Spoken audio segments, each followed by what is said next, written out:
teknologi itu bukan masalah nunggu-nunggu ya, teknologi itu nggak peduli ya, ketika Henry Ford itu berubah ya, waktu itu dari ibaratnya kuda ke mobil, orang nggak peduli ya. Teknologi itu nggak akan pernah nungguin lu. Kalau lu nggak bisa adaptasi dengan teknologi, lu akan ditinggalin sendiri, ya. Jadi kripto ini tidak akan nungguin lu, karena kita lihat ini asetnya ya, jumlah aset. Real estate tuh di dunia ini 380 triliun, bonds tuh 330 triliun, equity, money ini cash market ya, money market. Bitcoin tuh 2,1 triliun dan ada kripto 1,4 triliun ya. Private market 13T, ini seni 20T, gold 25T. Bitcoin itu masih ibaratnya 10% dari seni ya. Bitcoin itu 10%. Nah, menurut lu ini akan turun nggak ke sini dari sini ya kan? Dari bonds, dari equity market, dari cash market ya. Dan mungkin juga orang yang tadinya koleksi art jadi pindahin ke Bitcoin.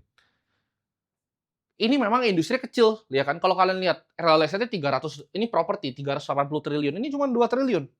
Cuman gue bilang tadi, lu kalau mau jadi orang kaya di masa depan, lu harus lihat aset yang tadinya kecil terus jadi besar. Zaman minyak dulu, orang nggak lihat minyak itu fungsinya untuk apa.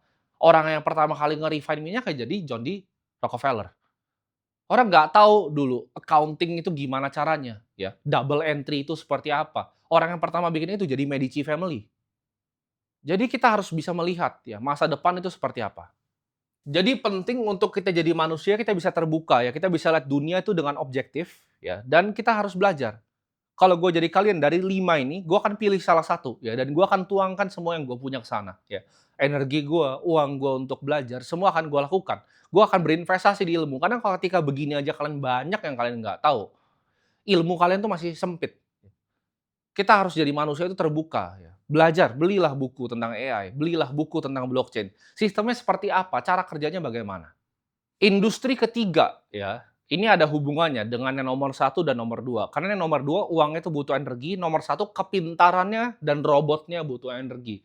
Jadi clean energy ya, energi yang bersih. Kalau kalian teman-teman banyak bilang di luar negeri ada carbon capture, carbon tax udah mulai banyak. Dunia ini akan berubah ya, kita akan beralih ke wind energi, ke solar energi ya.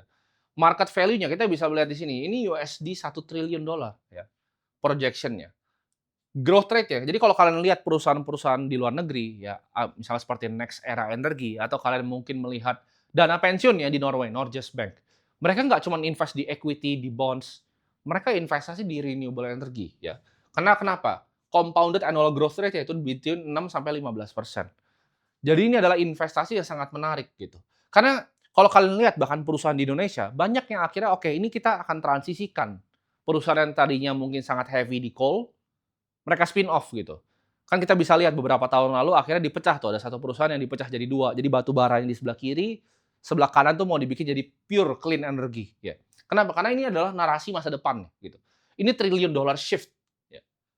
Dunia yang tadinya bekerja pada batu bara, ya natural gas dan minyak, itu akan berubah jadi solar, wind, energi. Kedepannya nanti nuklir, ya, nuklir dan fusion energi.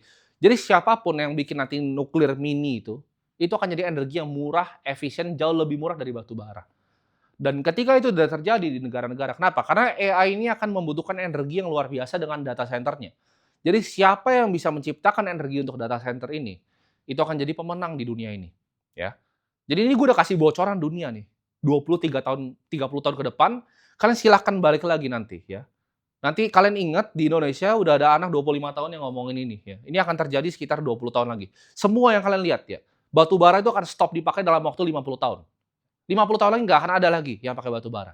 Semuanya akan pakai reaktor nuklir yang kecil, ya. Semuanya akan manfaatin solar, semua akan manfaatin wind energy. Hydro akan dipasang di mana-mana gitu. Kalian akan lihat nanti hydro dam itu di mana-mana. Jadi industri ketiga ini kenapa gue pikir bisa ke sini, karena ini akan menyokong ibaratnya industri yang pertama AI itu butuh energi dan industri yang kedua yaitu Bitcoin itu juga butuh energi.